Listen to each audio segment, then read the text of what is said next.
আসসালামু আলাইকুম। আমি এখন ঢাকায় উত্তরা 13 নম্বর সেক্টরে অবস্থান করছি। সন্ধ্যা নামার সঙ্গে সঙ্গে এখানে সৃষ্টি হয়েছে ব্যাপক যানজট।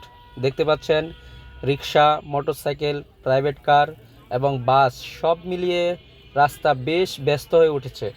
অফিস শেষ করে মানুষ ঘরে ফিরেছে, তাই সড়কে চাপও অনেক বেড়ে গিয়েছে।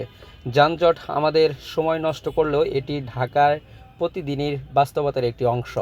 আশা করি সবাই ধৈর্য ধরে চলাফেরা করবেন এবং ট্রাফিক আইন মেনে চলার চেষ্টা করবেন ইনশাল্লাহ।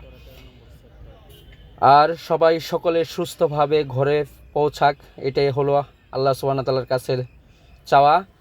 আপনাদের এলাকায় এমন কি যানজট সৃষ্টি হয়?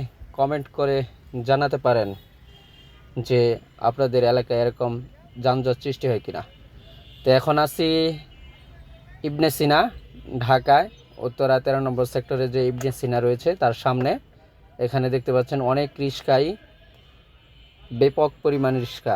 ধন্যবাদ। আসসালামু আলাইকুম ওয়া রাহমাতুল্লাহ।